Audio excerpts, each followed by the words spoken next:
Oh, my goodness. And there it is. Wow, get the to go. Oh.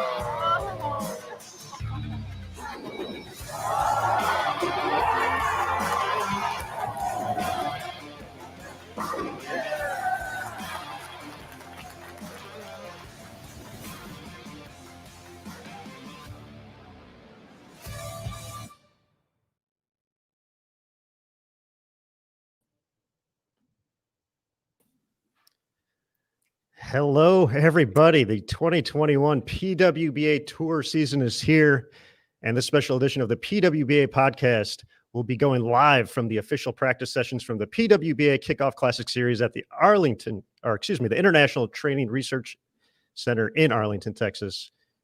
Woo! There we go. My name is Aaron Smith with the PWBA Podcast and being joined by Inside the OC's own Matt Cannizzaro. Matthew, welcome to the show. Thanks for joining us today. Thank you, sir. I'm glad to be here. Get called up to the majors for the week for this great event. Looking forward to working alongside you and JT and everybody here. And wow, PWBA is back. It has been nearly 500 days since the 2019 Tour Championship with the cancellation of the 2020 season, but the good folks on the PWBA staff, along with USBC and BPAA, did a tremendous job in preparing for this event to make this happen. The Kickoff Classic Series, 4 events in total, 3 national tour stops, along with a regional event, all kicking off starting tomorrow, 11 a.m. Eastern, with the PWBA Bowlers Journal Classic. We'll go over all of that and more throughout the course of the broadcast. But, first and foremost, we are just so excited to be back. You mentioned Jason Thomas, the one and only JT. He will be available throughout the course of the week. He is actually inside the ITRC. As you can see, Matt and I are located in remote locations. So we are not in the facility like the players are. I'm sure you've been seeing it on social media as well. Is they are in basically a strict procedure and protocol environment to where they can only go from the bowling center and the hotel throughout the course of the week. Once again, we mentioned all the work that went into that to make it happen. And those players, got the opportunity to get out on the lanes for an unofficial practice session last night.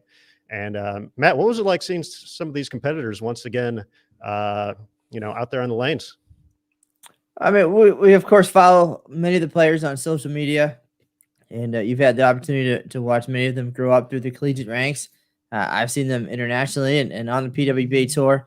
It's been a tough 500 days, as you mentioned. Just the 2020 season, everybody was hopeful, and then it ended up not happening. And so the preparation never ended for many of these players. I think that's really phenomenal. No matter where they are, whether it's in the garage, sneaking into a bowling center, they've all put in the work to be ready physically for this event, bowl the events that they could. We'll talk about all of that and more over the course of the week, what they were up to, and now seeing them last night. I know there's some emotion, and we're going to hear about that certainly when we get a chance to talk to Neil Milligan, who will be operating the event at the ITRC. Bittersweet, to say the least. Of course, it's different than, of course, what we're used to, but it's bowling, it's PWBA. So those emotions, looking forward to hearing more about that and those details. Excellent recap there, Matt. And we will have Tennille on the show in just a moment. Folks, if you're watching on Bowl TV right now, you do have the option to watch a few of the pairs in practice to see the players actually out in the lanes. And we will bring that up. We'll talk about the oil pattern, talk to the players, talk to the ball reps throughout the course of the show. But for right now, we're going to talk to Director of Operations and USBC Hall of Famer, Tennille Milligan. There she is. Hi, Tennille. Hi. Well, you sound great. We can hear you. So we're ready to chat for a couple of minutes. We hear the pins in the background. We'll get to see those in a little bit. But Tennille, the players were talking about it a ton yesterday. Once the news came out that everybody who is in the procedures and protocol environment tested negative for COVID-19, which meant time to start bowling, time to get excited for the event. What was your reaction when you, got the news? Obviously, you knew that before the players did, I would hope at least. But what was that moment like, just knowing that everyone was safe and this tournament was going to happen? Oh my gosh, it was such a relief. It was happy that the players were all cleared, the staff was cleared, and we were going to have a tournament. I won't lie, I had tears of joy, tears of being overwhelmed, and tears of, oh my goodness, here we go. Now, Tennille, even in an unofficial capacity, of course, the practice session last night was a bonus. Because the test came back, everything was looking good.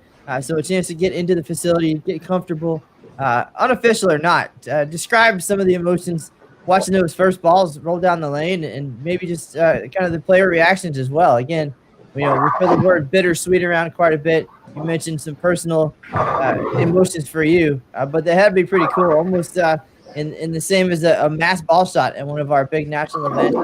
Just that special. Yes, it was like a holiday morning, but in the evening we were all excited, ready to go. We had said that they could come over, just a few moments before. I think it was 30 minutes before they could practice, and they were all here 45 minutes ready, at the door. It's like open. So we had a player call scheduled last night at 8 p.m. that we were just going to have a welcoming. And when we knew that everybody had tested negative, that we moved that Zoom call up to 3 p.m. And of course, the ladies were like, oh, what's going on? And that news of we're going to have an unofficial practice, you could see the joy on their faces. They were just like, oh my gosh, I get to go outside, go to the bowling center. And then we get them on the lanes. And I've never seen so many people bowl with smiles under their masks. Which I'm sure you're doing right now as well. Oh, yes. Can you see? Now, we do know that coming into this, it was a lot more involved than just taking a COVID test upon arrival. Can you kind of sum up what the past few weeks and months have been like, getting ready for this event, some of the challenges and the things that the players are going to endure? A lot of folks have thrown around the word bubble, not quite as formal, I guess, as we've seen with some other sports, but protocols and procedures is the right thing, and certainly some things that players need to adhere to over the next 10 days or so. But can you talk about some of the background there and what each day is going to be like for them? Yeah, it's just months in the making. What could we do with the way that, times change every 10 minutes? You can, refresh a website and updates have been made. So we have a great team here on campus, work with PWBA, USBC, BPAA to make sure that this event is as safe as possible for the players, for the staff, and again, for the fans to be able to watch on Bowl TV. Yeah, it's just a lot. I mean, can you see the gray hair? I mean, it's right there. It's ready to go because we haven't slept a wink, but it's been worth it. It's absolutely been worth it. So we've asked them to take tests before they arrived. They took we got them cleared. They checked into their hotel. They took another test. And as we talked about already, they were cleared there. But we've asked them, you stay in your rooms. We'll get you some food. You can come we have a very private room at the hotel. The hotel's been great to work with, and only the staff and our players can be in that room.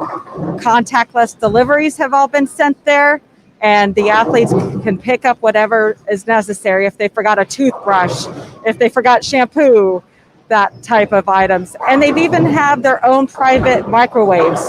So if they have popcorn from whatever service, they could go downstairs and use that. But it's just been a process, but it's all been worth it to hear those pins being knocked down.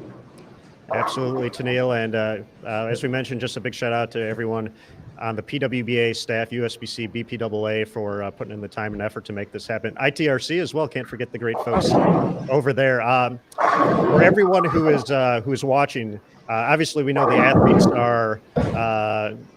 are competing, but who's joined you in this unique situation that you're going to be spending the next, already the past few days, but the next 7 days with at the ITRC and at the hotel?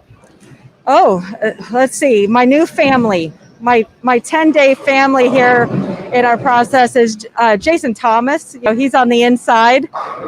We've got our ball manufacturer representatives, Chuck Gardner, Matt McNeil, Jim Callahan, Nathan Bohr, He'll be with us a little bit later. He came later in the process because he was competing, but so we secluded him off. He can't come and join us, but he's watching via FaceTime to be able to keep up with his athletes. We have Eric Kraus is here with our friends at Brunswick. Cecil, Player Services, Rob Gottschalks, and Caitlin Nelson. This is our family in here, and we're gonna learn a lot about one another in these next 10 days. Absolutely. And, we've already seen quite a bit on social media when you kind of go stir crazy in the room. See a lot of workout videos being posted, a lot of different ways for folks to stay busy. How have you been staying busy in the hotel the first few days here? Let's see. Putting a tournament together. Putting lane assignments together, answering emails.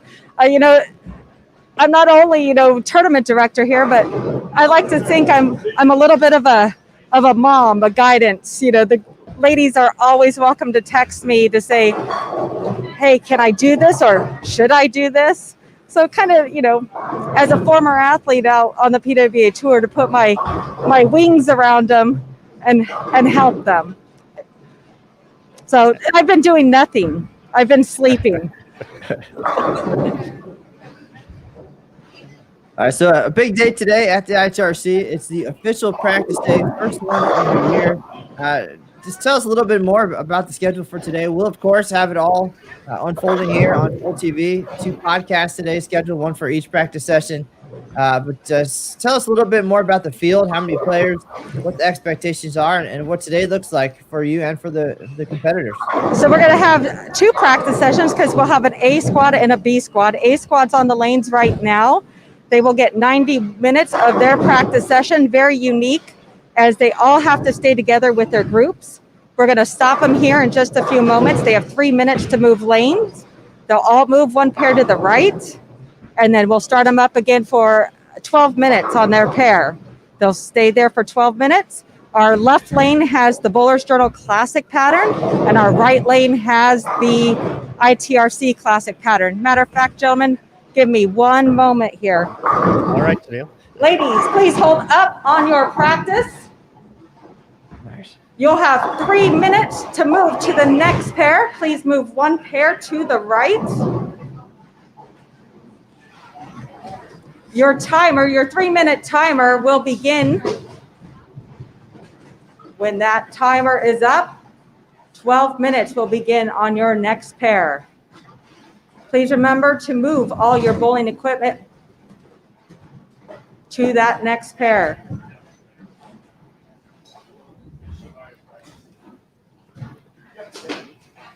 That's how it's So done, folks. That's You official can right see it there. all. That's it. There, you got the exclusive behind the scenes, exactly how it works right there. So, yeah, they'll get 3 minutes to move to their next pair. They'll get 12 minutes of practice time. We'll stop them again. We'll move them through that whole process for 90 minutes. And then they'll be able to set up a time to work with player services that they need to drill any equipment for their official start tomorrow. And they all have a time that they got to sign up for. So they'll work with their ball manufacturer reps, fill out a card. The card will then go to the player services. The players will not be on the trailer, on the PWBA Tour truck. It will be the ball manufacturer reps only. It's a little unique, but we're very lucky. We're working with the ITRC Pro Shop. That's where everything will be drilled by our player services. Very awesome. I think that answered a question in our Bold TV chat as well from Chris. So, Tennille, thank you so much. We're going to let you get back to, directing that operations going on over there. They're just moving everybody along. Thank you, guys. You guys be good up there. And I'm sure, I'll come back and say hello. And hopefully it's on a happy note because everybody will be back here. We'll be good. We'll be safe. And I'm just so excited to be able to talk to everybody. And thank you to everybody out there at Bold TV. I love it. Tune in all week. All right. Thanks, Tennille. We appreciate it. USBC Hall of Famer Tennille Milligan, everybody, joining the show. She mentioned the patterns on both lanes for the practice session. The Bowler's Journal Classic, which is the very first tournament That's going to be tomorrow, and Thursday is going to be on the left lane, the ITRC Classic pattern on the right lane. We're going to get to the bowling in just a moment, but while we have this opportunity, we're going to show the oil patterns here. But before we get into that, let's get a quick ad here from our official lane maintenance provider on the PWBA Tour, Kegel.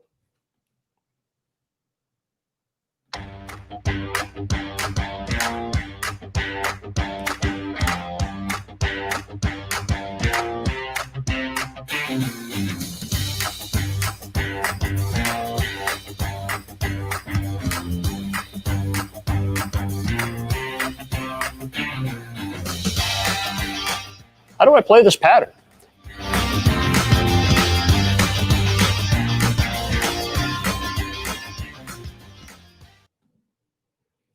All right. Our good friend, Double J and Kegel, thank you once again to them, the official lane maintenance provider.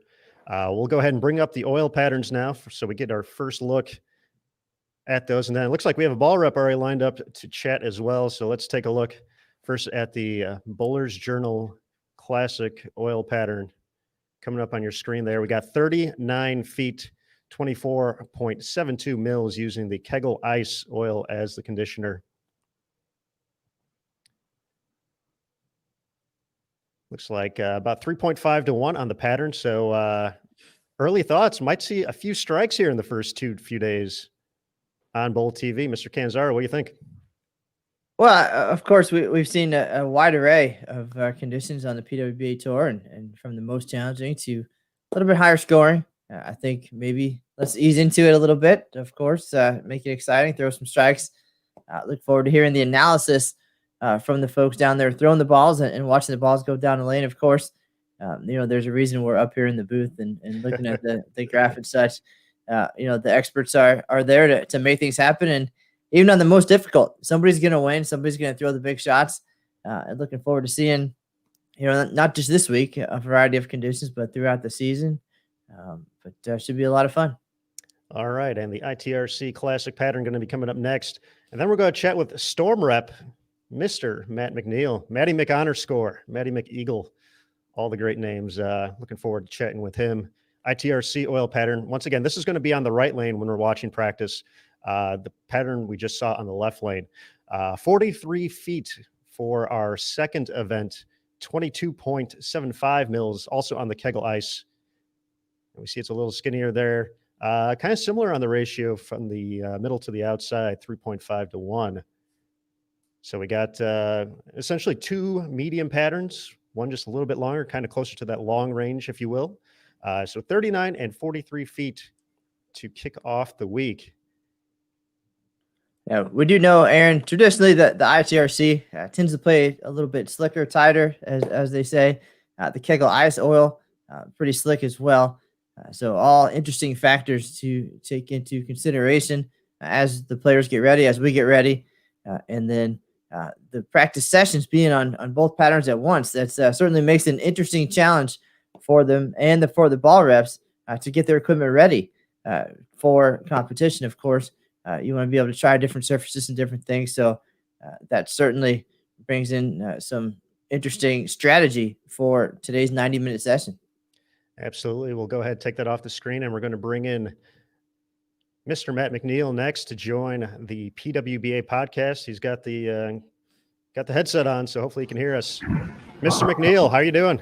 What's up, guys? How are you? We're doing well. Great to see you. I'm once again surrounded by left-handers. Oh yes, yeah. We got the dynamic duo of left-handers here, Matt Square. It feels like a flashback. Is it 2021 or is this 2013 at the Open Championships? I don't know, but Matt, welcome and into your new role. At least finally really getting going here. Yeah, ball repping is generally the place you find players that are no longer relevant. So that's why I'm here and not out on the lanes competing. But in all honesty, this is the best job ever. I love working with our staff, and we're going to have a great week out here. All right, Matt, we just showed the oil patterns. We got 39 feet. We got 43 feet. What were your initial impressions seeing those two patterns and kind of, scoring pace? What do you expect to see? I think they're going to be pretty playable. To start out on the longer pattern, I think you need to be a little straighter through the fronts, and they're going to open up. Track is a little more dominant here. Can bump left of the track and give it away a little bit. I think it offers a multitude of ways to get to the pocket. And you just got to make sure your ball motion front to back is good. Make sure the ball's seeing the lane in the right way and getting through the pins the right way. Shorter pattern, I like being a little more towards the middle part of the lane, using some steeper angles through the fronts. I think that's going to be kind of the big key. And we'll just kind of see where it develops from there. I think everybody's going to try to play them a little differently there, maybe. So that one might be a little trickier. But I think that 43-foot pattern is really, really straightforward. I think you might see some bigger scores on that one. Now, Matt, it's been a minute since we've had the opportunity to do this. What did you and the players do and talk about the other reps, all the folks at Storm? What did you do to get ready for this event, to get the arsenals ready, knowing some of the challenges and restrictions that you have coming in? And kind of waiting until the last minute to even know for sure that the event was happening. No, we really just focused on making sure our players were in good shape physically and good shape mentally. Everybody wants to come in with a very good process. And when we say process, that means mental process. They're able to take it one frame at a time, one shot at a time, really go through their process, standard operating procedure, making sure our athletes are very, very strong mentally. If they're strong mentally, they're going to be okay physically. And then we just make sure we have a very well-rounded arsenal that's going to give them some looks and give them some shapes and allow them to play different parts of the lane, do some things with their hand, allow them to see the lanes the way that will make them comfortable and allow them to make a lot of good shots, put a lot of good shots online. That's really the focus, and I know it maybe sounds cliche or a little too simple, but if you got good tools in your bag and you got a strong mind, you're going to bowl pretty well most of the time. All right, Mr. McNeil, an interesting dynamic for you this week. You got some new players who, some signed at the beginning of 2020, some a little more recent. What's been the transition period like for you guys as part of the Storm Roto 900 Global and trying to get those players ready? Well, you're going to see some different shapes between the companies. But once again, bowling balls are tools. So it's just making sure the players' eyes are acclimated to more of the shapes that are equipment from Storm, from Road Grip, and from 900 Global that are going to making sure they can see those shapes a little more than they see shapes with different companies. So there's a lot of good tools out there. We make a lot of great tools. I believe in our tools, and just making sure the players are comfortable there and they understand what those tools are going to do when they apply them to certain situations. Okay. Now, Matt, with the acquisition of 900 Global, a company you are familiar with from your past life as a competitor, coming into this week with that, with the limited resources you might have at the ITRC, what is the week going to look like for you, and who do you have joining you? Tennille mentioned a quick rundown of who's out there, but who's got what, who's doing what things to make this a success for the three brands? Well, we got myself and Jim Callahan, the PBA Men's Tour manager, and Jim has been with Storm a very long time. He has a really, really good eye. He's very good with the players. He works with a lot of the players off the lanes, and even when they're not competing, even our professional women's staff. So he's very comfortable with the players, and between me and him, we're the dynamic duo this week. So we're gonna get it done for Team Storm Roto 900 Global, and just make sure our athletes have the best chance to be competitive and hopefully put some W's on the board. Gotta like W's. Well, Mr. McNeil, we're going to let you get back to your job here and the opportunity to work with some of the best athletes in the world on the lane. So we want to thank you for coming in for a few seconds. Hopefully we get a few time to talk to you throughout the course of the week.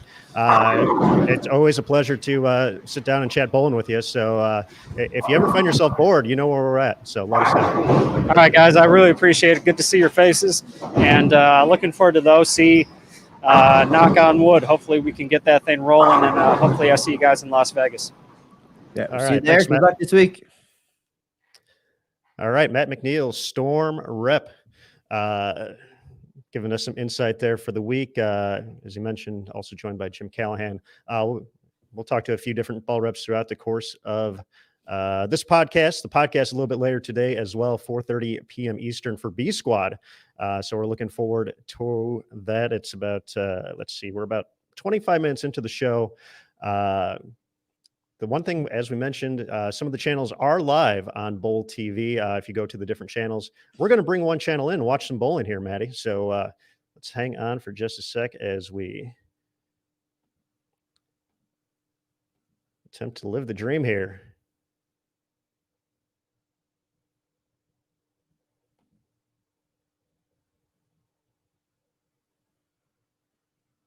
We got bowling, but I don't think we got sound. So let's see if we can.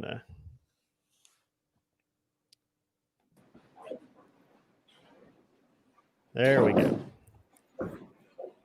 All right, the ITRC, Aaron, one-of-a-kind venue, training facility, the home of Team USA, open to all USBC members, top-notch coaching and equipment there to help tune up your game. And this week, home to these great events and some of the world's best. 14 competition lanes, typically at the ITRC. We'll be using 1 through 12 as it stands right now.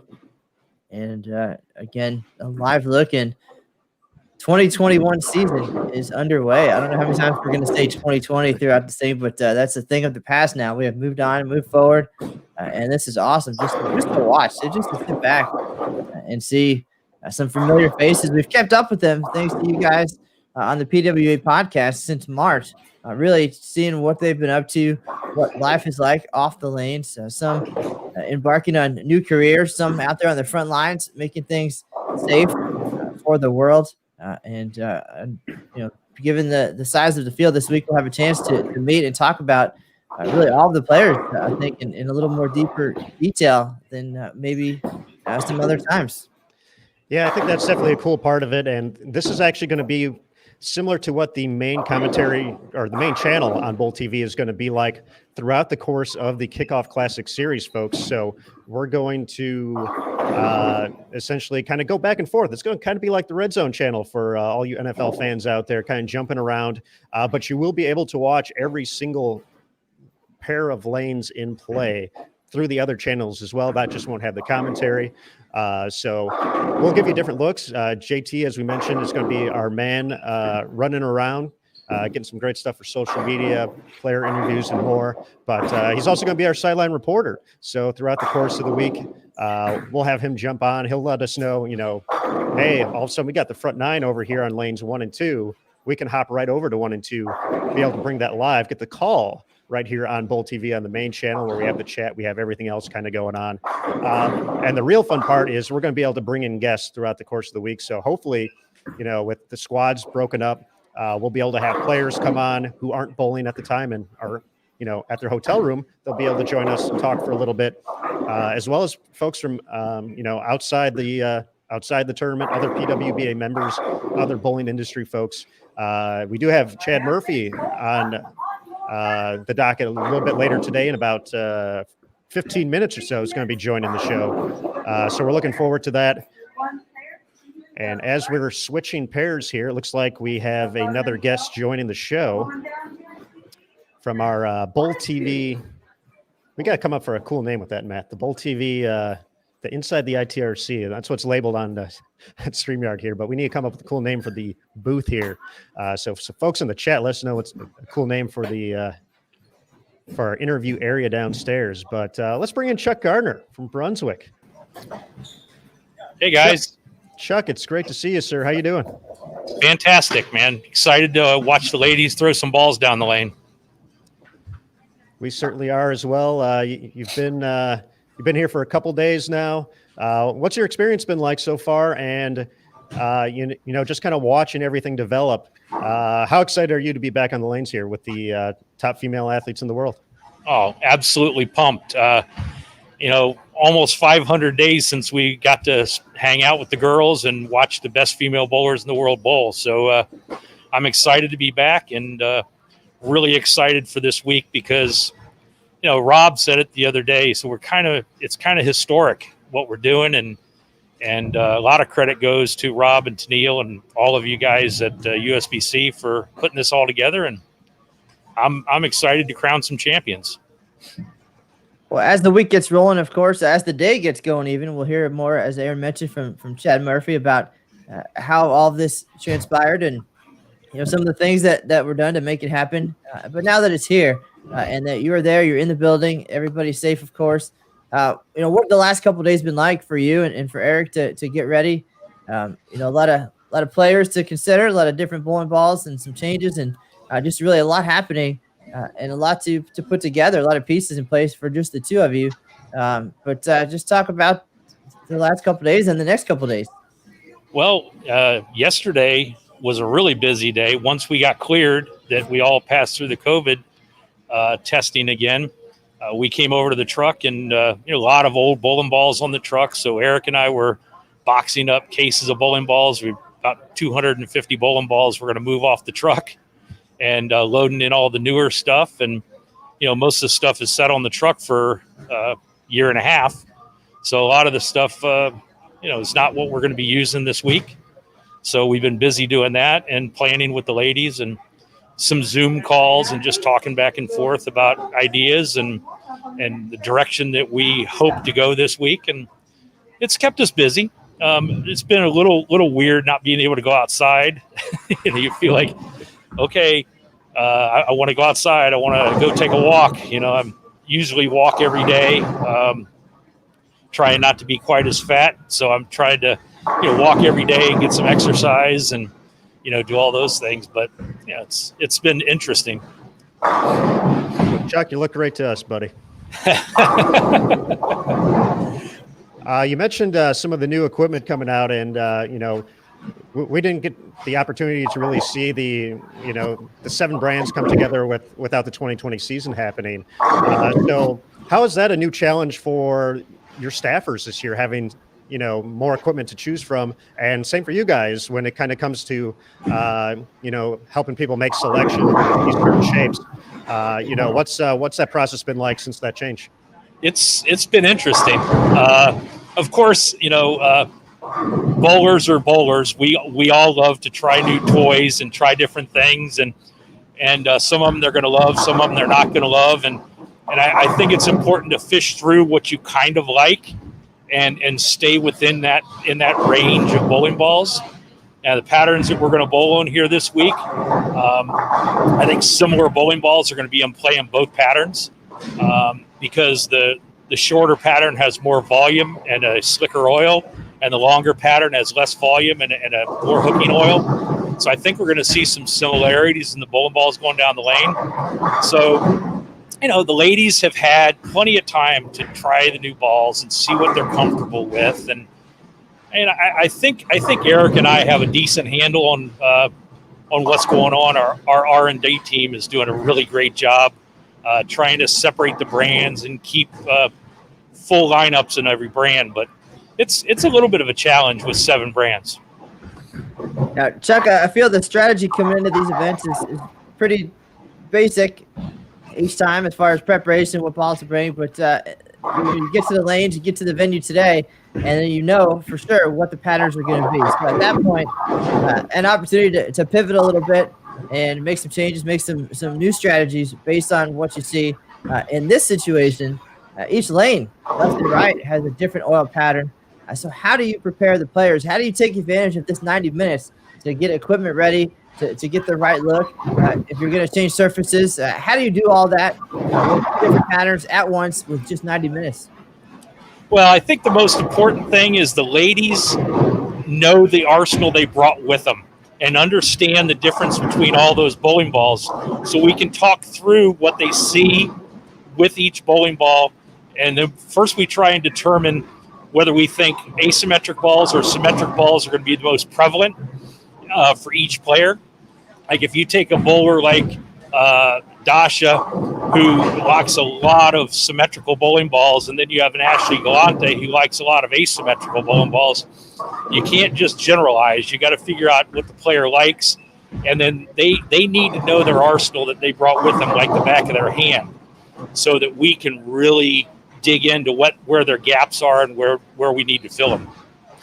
Now, Chuck, right now, I'm not sure if you can see it from there. We do have one of the practice pairs up on the screen for folks to watch.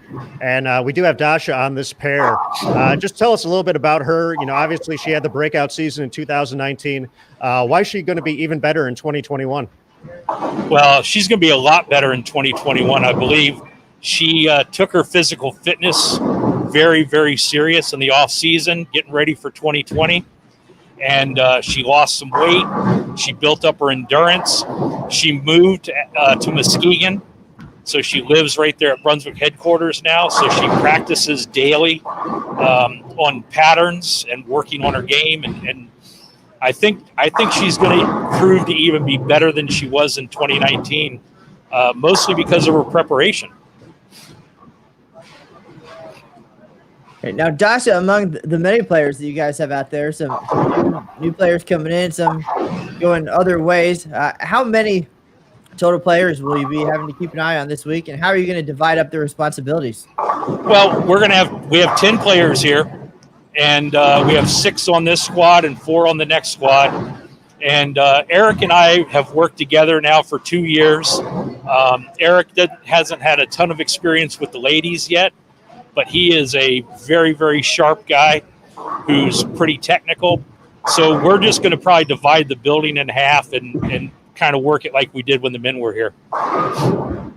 Excellent. Well, Chuck, we will let you get back to work there, but we appreciate you taking a minute, and we hope to see you quite a bit throughout the course of the week. Absolutely. Thanks for talking to me. Thanks, Chuck. All right, Matt Cannizzaro. We talked a little bit about Dasha Kovalova, and as we see young standout Jillian Martin on the lanes right now, one of the big talking points heading into the season, obviously Shannon O'Keefe, the 2-time reigning PWBA Player of the Year. But who's next? Who is the next player to challenge her? And I think for a lot of folks, Dasha is that player. Danielle McEwen, also a very talented player, has been the runner-up to Player of the Year the past 2 seasons to Shannon. We've seen a lot of work from both of these players in the off season. We've seen them both compete in the PBA league and at other events. When you kind of look at the development of those players, especially knowing Danielle so well from Team USA for her first, what are some of the things that you've liked, that you've seen over the years from her as she has continued to get better and better? Well, for Danielle especially, she's been in the mix since the PWBA returned in 2015. Putting herself in position, winning early in her career, challenging for the Rookie of the Year. Of course, we know that rookie class was among the greatest in history. This year could be right up there. We've got some terrific storylines for Danielle. She's put in the work. She's consistently been in contention over the years of the PWBA Tour, and put in the work. We saw some social media for her yesterday, putting together an exercise bike for her hotel room. So even coming into this situation, she is ready. She is focused. She has won. But as you mentioned, Shannon O'Keefe has been the dominant force the last couple of years. Liz Johnson before that. But if you go 2 or 3 or 4 deep in the Player of the Year categories and in conversation, Danielle has been there the entire time. So it's not a matter of if she's going to get there. It's a matter of when. Great rundown there, Matt. We see Dasha up. That's actually lane 6 at the ITRC right now that we are watching, and she trips a 4-pin, it looks like. Yeah, that's a strike. Nice shot, Dasha. For Kovalova, she was a standout at Wichita State. We saw her continue to progress, get better and better each year for the Shockers. But her PWBA career, was it kind of took its time to heat up. She took a few seasons, did not make a show in 2017 or 2018. I believe she had a couple of top 10s, but she improved in the points each and every season. So she was making these small adjustments each year, learning more, getting better, getting stronger, understanding what the tour was all about. 2019, that totally came together, first and foremost at the Queens, just a phenomenal performance to earn the top overall seed, then delivering the strikes to get the job done, to get the major in front of that hometown Wichita crowd. And then you always wonder with a player, once they win once, JT mentioned this on the podcast, it's like, if you win once, that's one thing, but to win twice to prove it that, it wasn't a fluke, wasn't just your week, something like that. She proved that at the Louisville Open in one of the most memorable moments that not only that I've seen on the PWBA, but just in general as a bowling fan, her shooting 300 in the title match against Liz Johnson to win her second title. She was so awesome last year. And as Chuck mentioned, and we've seen on social media for her, she's put in the time, she's put in the effort to continue to work on her game. I'm definitely excited to see what's next for her. A few other players on A squad to look out for this season. Jordan Richard obviously has been one since she came out on tour in 2018, won Rookie of the Year, won in her 4th event as a player. Missy Parkin as well. Even though she doesn't have a win since the relaunch, she has been, she's always been there. She's always working on her game. She's steady. And it's one of those things where Missy's going to get that win. I feel it's going to be this year. And once she gets one, I feel that's just going to kind of steamroll. She's going to get a few this season, perhaps, if that's the case. But it's been a long time since that 2011 Queens title. So we know Missy's, from our talks on the podcast, she's put in, she's worked not only physically, but mentally as well, getting prepared for the season. So I'm looking forward to see what she has to bring as well. Matt, anyone else, on this squad that you're really looking forward to see throughout the course of the season? I tell you what, Aaron, despite the limited field, we're stacked with talent, of course. I'm very curious to see, again, we mentioned some of the players who had great success in 2019 and the potential for carrying some of that momentum forward. However, it has been 500 days. So how much will that time in between be a factor, not only for that momentum, but for other players to get motivated? We mentioned already some who have been very hard at work, hoping to carry that forward. And then there's been a whole new crop of players, the rookie class we'll talk quite a bit about, who were still juniors in college, really, at the time that we last saw a PWBA competition. But I think with the field, the players we have from 10 different countries, many of them do live in the United States, we'll see all of that hard work and see some of it pay off. And I think from a background perspective, of course, we mentioned that you've seen a lot of them compete at the collegiate level. I've had a chance to see them internationally at world and zone events. And of course, we both dabbled with the PWBA Tour and covering this competition. So I really just look forward to seeing bowling, seeing all of it, just seeing, who can rise up. And it's unfortunate that some lost the momentum or the potential for it, and that some had to wait so long to get their careers going. We'll get questions all week long about who's not here as well. We'll talk about that. Just different reasons for players maybe not being here, whether it be travel restrictions, visa restrictions, just different things, health, not feeling comfortable being on the road just yet. All good things. But this is just the first step to getting back to a normal world and a normal PWBA tour. And we definitely will not have a shortage of things to talk about over the next 7 or 8 days. As we approach the halfway point of A squad practice here, we're going to, before we get to Chad in a couple of minutes, we're going to go down to Jason Thomas. We had a few great suggestions, by the way. Bowl TV Nerve Center, Mission Control, Bowl TV Home Base. We'll have to put it to a vote here later. But Jason Thomas. Hello. How you doing? Hello. It's great to see you, JT. How you doing?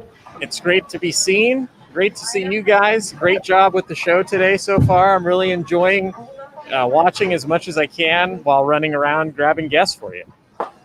Well, we certainly appreciate the hard work, and I'm sure you'll have a few more guests lined up here throughout the course of this podcast and the one later today, 4:30 p.m. Eastern with V Squad. But what are your early impressions so far, and what's it like to be back here in Pinfall again? Yeah, well, first off, that second question, it's fantastic. I mean, we all got a little emotional this morning when we saw him, and last night as well, when we had the unofficial practice session. But it's really nice to see the ladies out on the lanes. It's been kind of a unique experience, with the community that we're living in. So we're all in it together. We're all a family out here, but this week just kind of drives that point home. And it's really great seeing everybody out competing. And I see a lot of strikes out there. I don't know about you guys, but it seems like they're hitting them pretty good. and would not be surprised to see some high scores and some 300 games and some excitement this week when we start marking for score live tomorrow. Excellent, JT. Well, we appreciate the quick check-in there. And as we mentioned, we've been talking about you all show so far about all the cool stuff you're going to be doing from inside the ITRC. So we're looking forward to that. But we'll let you go, get back to it, and we'll see you soon. Thanks, guys. Looking forward to it. Jason Thomas, everybody, joining the PWBA Podcast, a usual contributor on the PWBA Podcast. But as we mentioned, he's on site in the ITRC this week. So Matt and I are working remotely to cover the event. It's a new experience for all of us, but it's an experience we are very, very excited and happy to be a part of. And our next guest is someone who is very instrumental in making this happen, USBC Executive Director Chad Murphy. Let's welcome him to the show. Chad, I think you're muted right now, sir. Sorry. There we go. First time, making that mistake. Hello. Thanks for having me. Appreciate the invite. All right. Well, Chad, first impressions. You got to hear the pinfall. I know you're tuned in there, just keeping an eye on things. And just first and foremost, how does it feel to know that just below your office, this is all going on? It's back. It's happening. And all the hard work and it's paid off and they're going for it.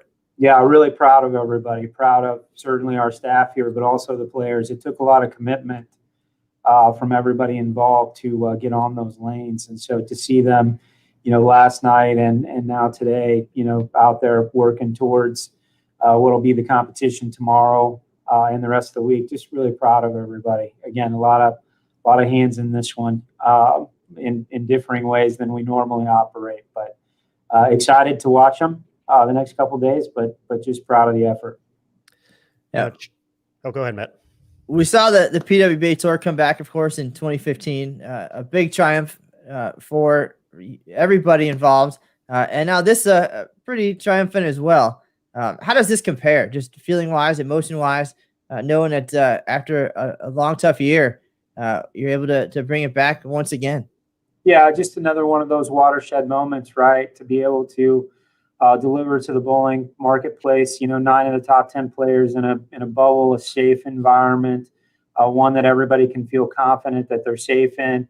The manufacturer support, having the reps here this week and be able to treat it, the competition itself, so much similar to what the PWBA has been the last few years.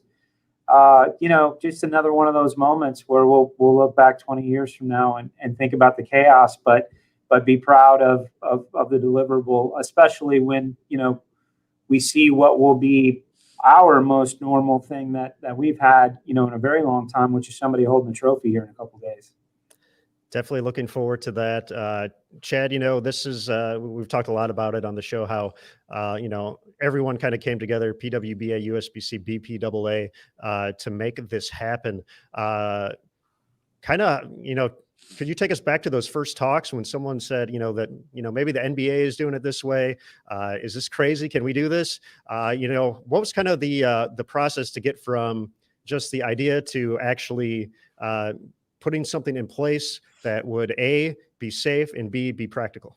Yeah, well, March 11th, 2020, I think is the date, right? That's when the NBA had a positive test and the world changed. And, since then, a lot of unknowns in the beginning when we inevitably, canceled the 2020 PWBA season.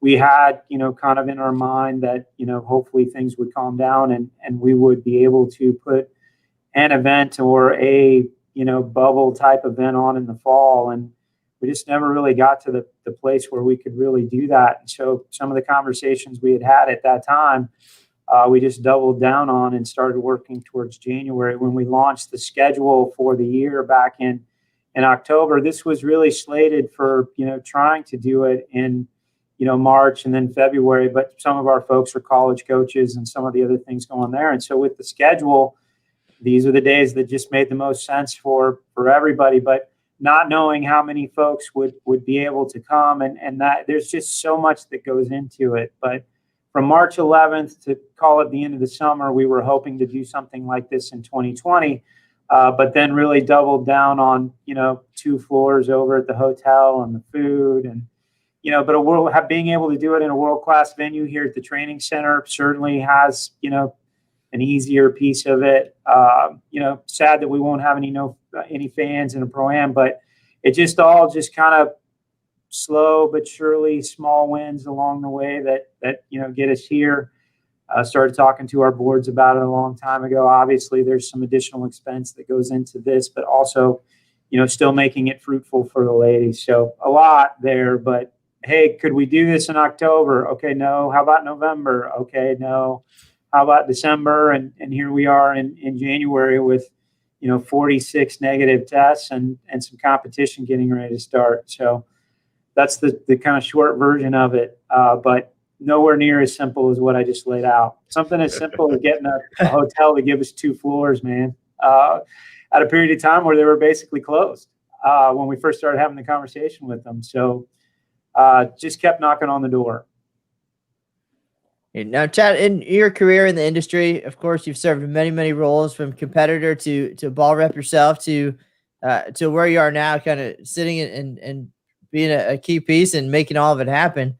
While it was gone, while the PWBA Tour, you were part of making some big, tough decisions, and we appreciate and respect all of the hard work there. But to have to make those announcements and those calls had to be, again, emotional for you. But seeing it all go away for a minute, what did you miss the most? Just as a bowling fan, I think that's first and foremost. You are a bowling fan ahead of everything, and love the competition and seeing it happen. But what did you miss the most once it was time to close down the PWBA Tour for 2020?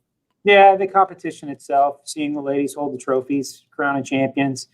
Not a lot of people know it, but right outside my door here, we have a wall of champions here where each winner from all of our events goes on the wall. And for the most part, all of those winners are 2019. So it's easy to say that, with what I miss is that piece of the job, right, is to be able to see, whether it be kids at Junior Gold, our athletes, winning medals internationally with Team USA or this PWBA Tour, but even, team event at the Open and Women's Championships. There's just some core things that we do that we're, this week starting to get back to. But that's certainly the biggest piece. I think, these jobs are a lot of fun in a lot of ways, but no more fun than, seeing someone climb a step ladder and, hold a trophy. So that's kind of an easy answer there. And can't wait for, Thursday night to do it again. We're definitely looking forward to that first opportunity. Once again, that will be Thursday, as you mentioned, the Bowlers Journal Classic Finals right here on bowltv.com. Chad, we just put out a communication a little bit earlier today prior to this, your 2020 recap and looking ahead to 2021. And you mentioned the importance of crowning champions, something we talk a lot about at the campus here. There's a lot of great stuff in that document. Tell us a little bit about, the big points you want folks to take away from reading that. Yeah, hopefully everyone, when they read it for the first time and kind of see where we're at. There's a lot of distress in the industry, but there's a lot of optimism. If you really think about how many folks came back into membership this year, we certified almost 700,000 members in the middle of a pandemic, and it'll be easy to look at that as a negative, but I choose to look at it as wow. That's pretty amazing how many people just couldn't live without bowling in the middle of this very trying and stressful time. And if you take kind of the 5 states that have been shut down for the most part out of it, the numbers would even be higher. And so I think that the optimism that bowling will bounce back quicker than some others, but also that, from here in the immediacy is that we've really got to work hard to support our centers and associations and members and communicate all the great things about bowling so that the folks that did leave because they didn't feel safe or they, found other things to do in the pandemic that, they remember all the great things about bowling that are true and remember them to come back quicker.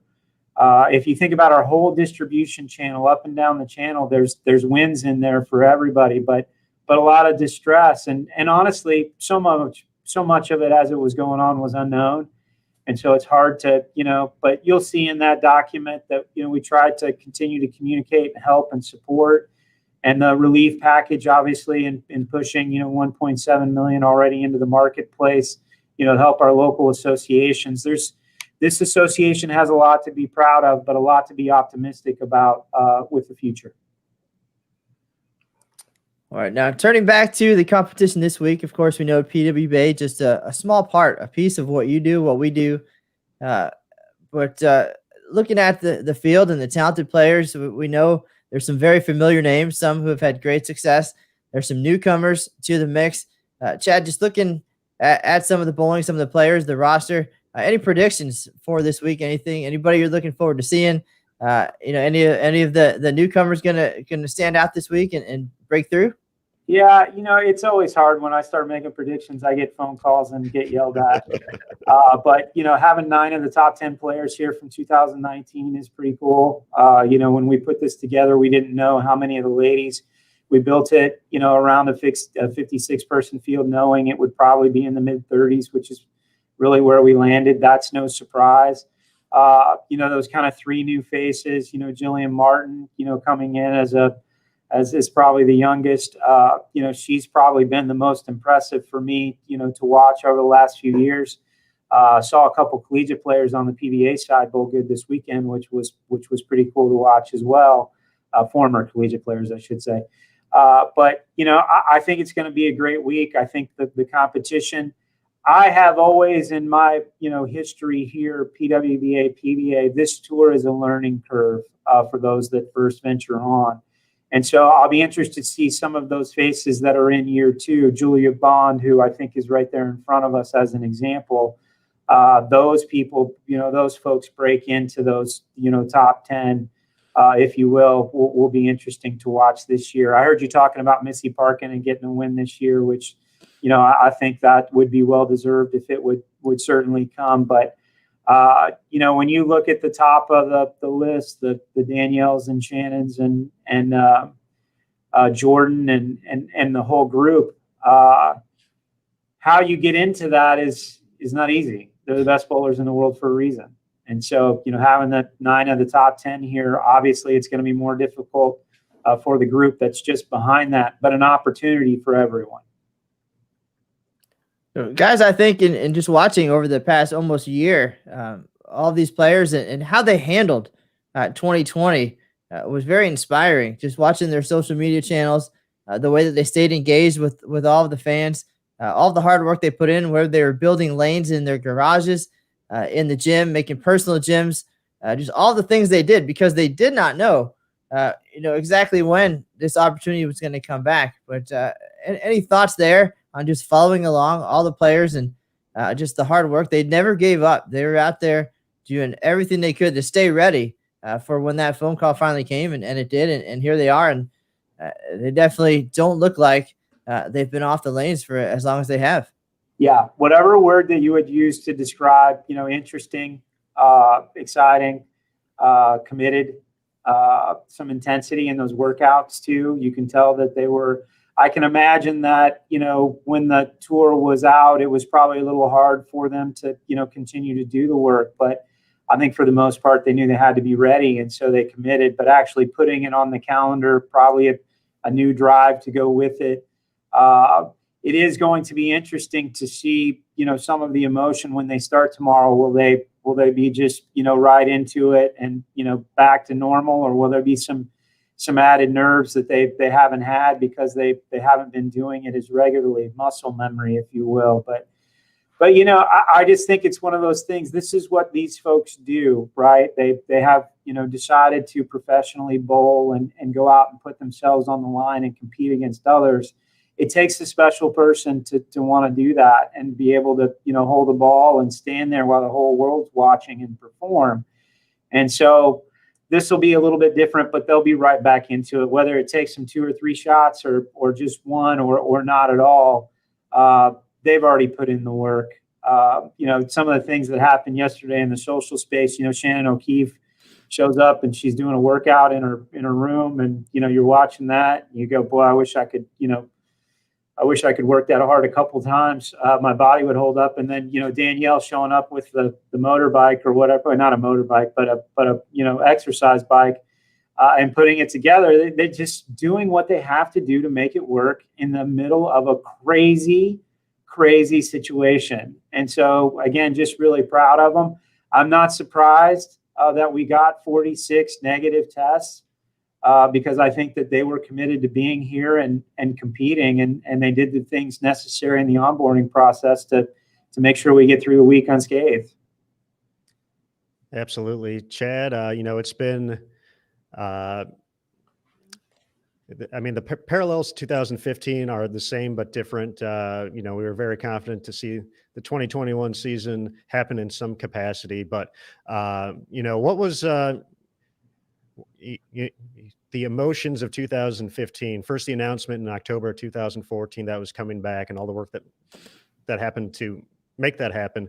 And then to see it come back after, unfortunately being away from a year. What's just talk about the excitement level, just the hope, especially not, as Matt mentioned, we're all bowling fans here. We like that part, Right. but for the young players out there, for, players like Jillian Martin looking to, move up to college, move up, eventually to junior Team USA, and eventually become this. How important was it to get this back for that group of players?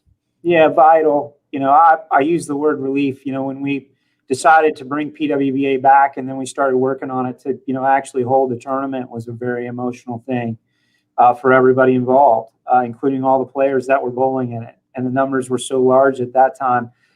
This is a little bit different because I've been calling it perfectly imperfect, right? I mean, you're talking about a bubble and all the things that go with that. And some folks are focused on the things that go wrong. I've tried to focus on the things that could go right here. And so the relief of seeing those tests yesterday, seeing them, out here playing, I think the players themselves, you'll be interviewing them as the week goes on, and how they, have, embraced this. I'm sure there'll be some stories told either through the social space or after we get done here that will address some of that. But, a lot of relief to get it going, but then, just excited about the future possibilities. When we launched this new tour, 20 stops this year, an additional, $400,000 in prize money. We believe that we could do this. What comes next, right, is, are we back in a bubble in April, or are they moving around the country again? Because that's the longer term goal. And then, can the proprietors and the local governances support that and having fans and the business model that goes with it? So, 2015 was a completely different animal because it was just so, planning, thinking, trying to figure it out. This is, Jason Overstreet from a compliance perspective, doctors, protocols, USOC. This is just a completely different animal, but, really proud and excited to see somebody throw that first strike tomorrow. Absolutely. So, and Chad, we're hitting the 1 hour mark here of practice. We still got half an hour ago. Do you want to stick around with us a little bit longer here, sir? Yeah, I'll hang out. But I'm not sure who you guys got coming in next, but sure. All right, we got two more. According to JT, we have two more guests coming in before the end of the practice session, and then a player afterwards. So let's give Chad about another 5-10 minutes here. Oh, you can go ahead and bring them in if you like. I didn't mean to get into their space. Oh, not well. At the moment, we have no one in the on deck circle. Oh, sorry. So JT is corralling. So, but yeah, well, let me, if you don't mind, because you guys are, the ones doing this and you've been doing it. Can I turn around the questions to you all? Of course. Would that be all right? Absolutely. So Matt, I'll start with you. You've been doing this a long time. Who are you looking for? But just like you did with me, I'd like to hear some answers rather than ducking the questions like I did. Well, my first instinct was to turn and run at that point, knowing that sometimes I'm gonna have to travel to far and distant lands with many of these players and be in airplanes and airports for many, many hours at a time. But really just looking at the roster, again, the top players, of course, you'd expect some of the standouts that we've already talked about to continue to excel. Shane O'Keefe, Danielle McEwen certainly have put in the work over the months, and we've talked a lot about Dasha and how far she's come in her preparation and carrying that momentum forward. Rookie of the Year, Valerie Bercier, coming back to show that she can continue that. But I know there's some very, very motivated players as well out there that we see them doing the work. Taylor Bolteyes being one. Jillian Martin, we've seen her excel at some events as a youngster, and she's still a few years away from being out here full time. But I think a lot of eyes will be on her to see how she can hold up against some of the ladies. And a personal favorite from the junior Team USA and Team USA world, Caitlin Johnson.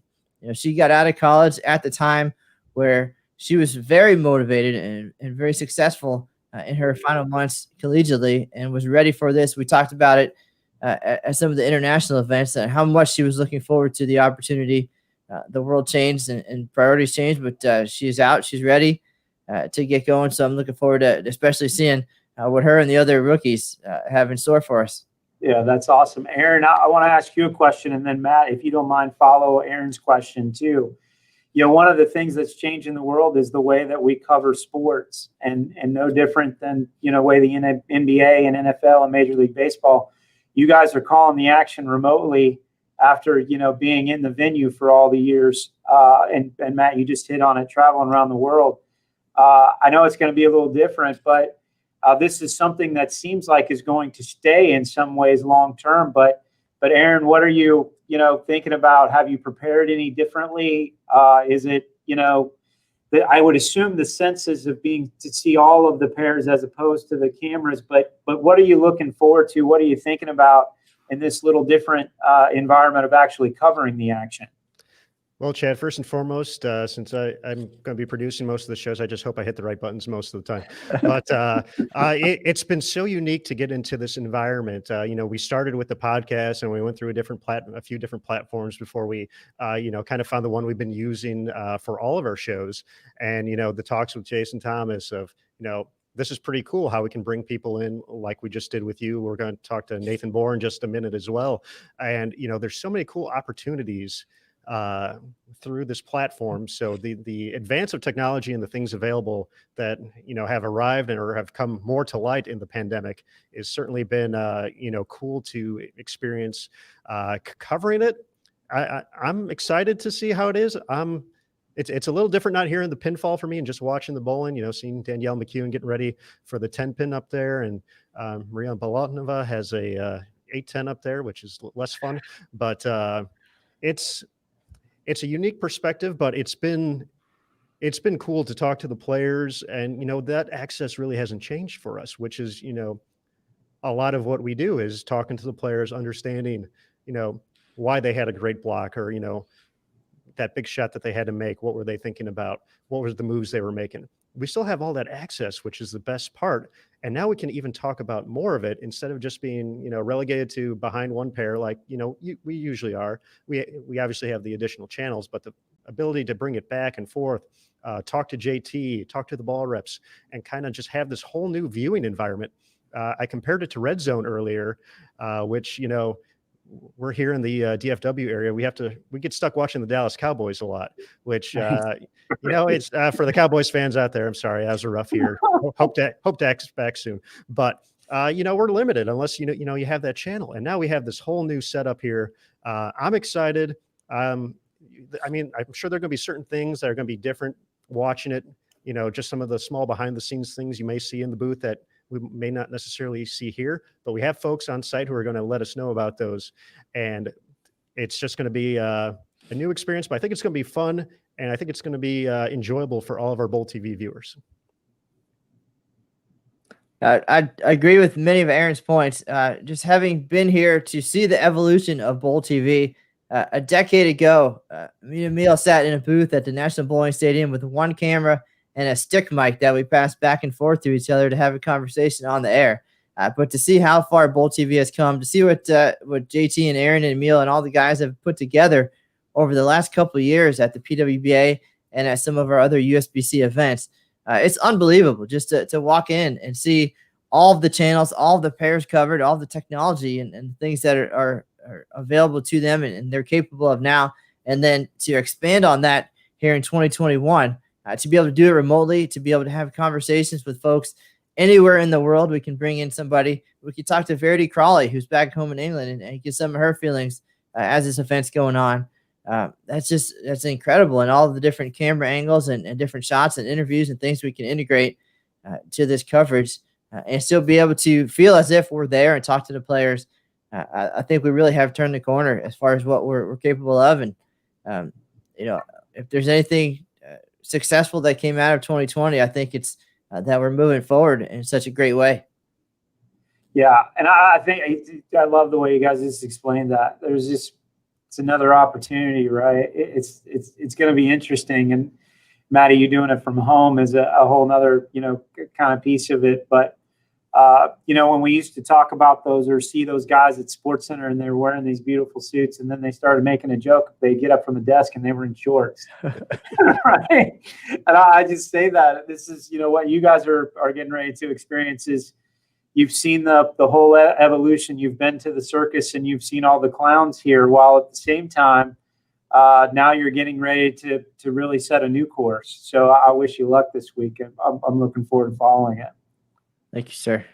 Absolutely. Thank you, Chad. And I am wearing the appropriate slacks today. So just so we're work appropriate. So, but Chad, thank you so much for joining us. We got Nathan Bohr lined up, so we're going to let you go for right now. But once again, thank you for all the work to make this event happen throughout the course of the past few months, all the work you've done. And we just appreciate it. And we're looking forward to, as you mentioned, crowning champions this week. It's going to be super fun to watch on Bowl TV. All right. Enjoy the rest of the day. Thanks, everybody. Thanks, Chad. Thanks, Chad. All right, folks, that was USBC Executive Director Chad Murphy joining us. We're going to bring in Nathan Bohr from Motive Bowling, one of the ball reps this week. Nathan has been waiting by here, so let's go ahead and bring him in. Nathan, hello. Hey guys. How are you doing today, sir? Good to see you. I'm good. Waiting has kind of been the name of the game today. So actually for the last 3 days. So I don't mind a few minutes. Well, we certainly appreciate you taking some time out here. Sure. I know you actually, you just competed this past weekend too, right? I did, yeah. We can talk about 3/4 of that tournament. Now the format out there, I mean, the chance to get out there and compete, of course, 28 games over a few days for you, especially after maybe having not bowled as much. Being in Texas, you've had the opportunity to maybe get out more than some. But really, it's all happening now. Really, I want for you. It's a new year. All of a sudden, you're out there competing. Sure. And turning around and coming out to do your other job in life. That's the whirlwind 2021 already is for you.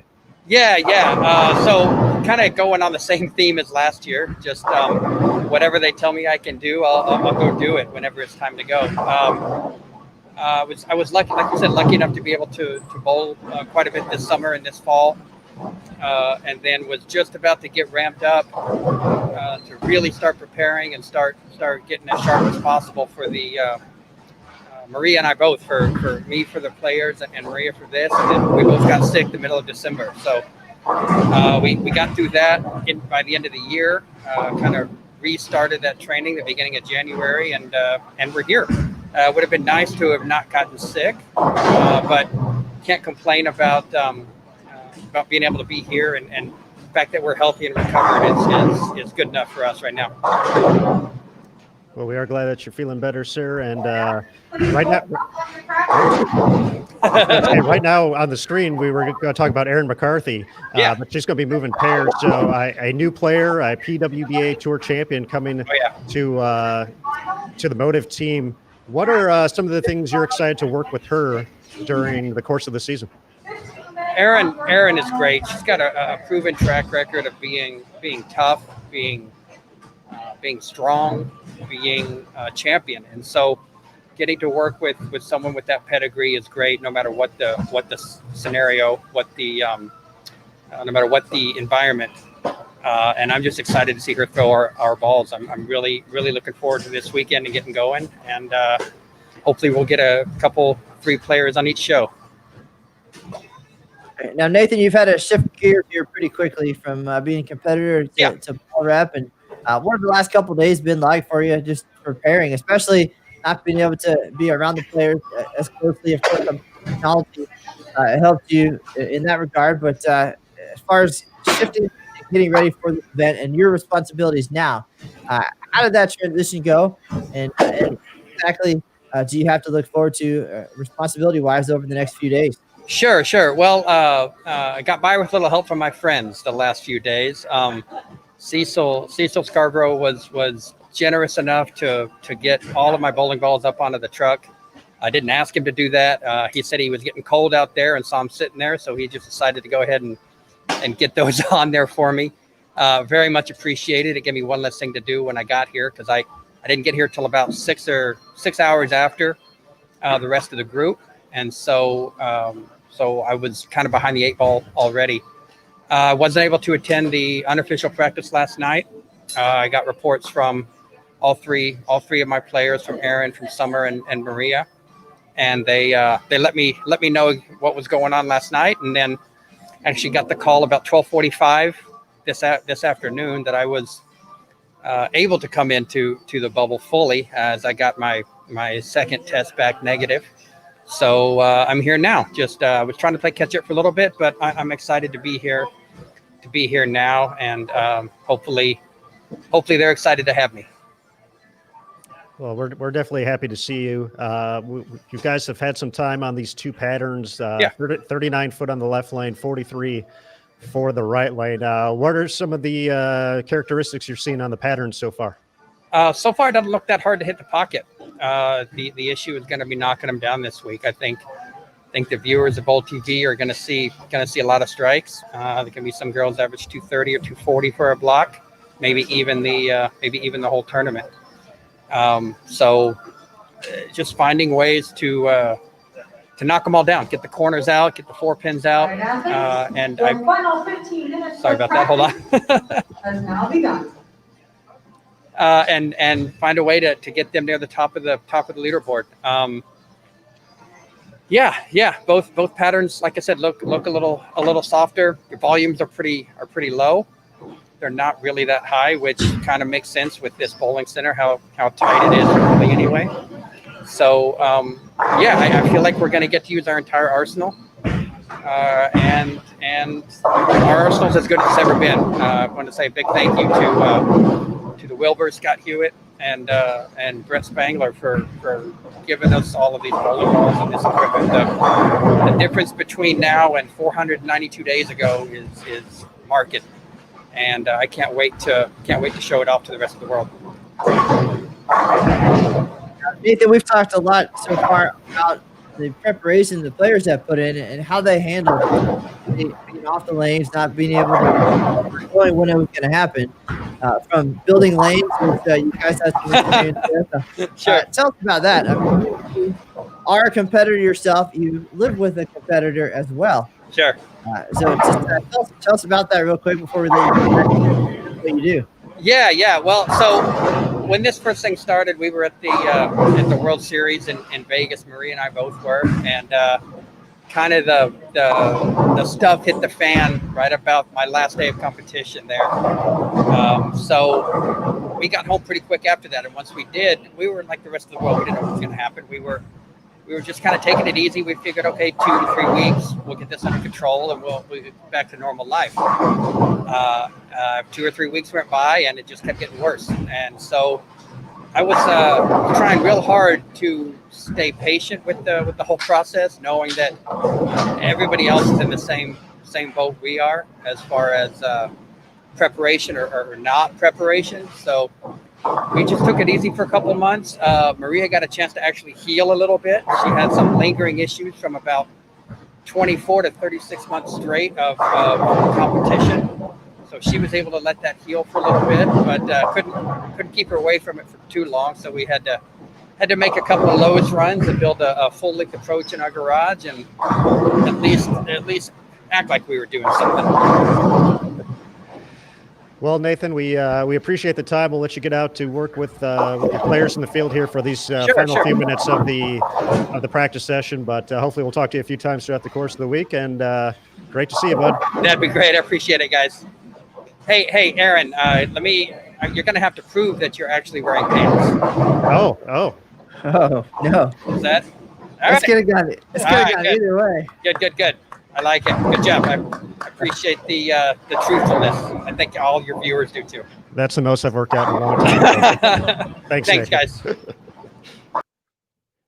So, Aaron, that's gonna change my entire strategy. I think for the rest of the week, if there's a roll call for pants, being that again, we talked about the technology and what we're able to do. As Chad pointed out, I'm broadcasting from home. You are at the International Bowling Campus, but upstairs in the Bowl TV studio. So you could probably walk out of the studio and hear the pinfall from underneath, but you can't go down there to watch in person. And we've had guest Chad from his office, and we'll have others from all over the country and the world. So, but noted, even if you're working at home, wear pants, number one, because somebody might call you out on Bowl TV. That is rule number one. Rule number two is got to play the sponsors. So right now we're going to go to one of our gold partners here, Storm, with a quick 30-second ad before we wrap up the qualifying session here at the PWBA Kickoff Classic Series.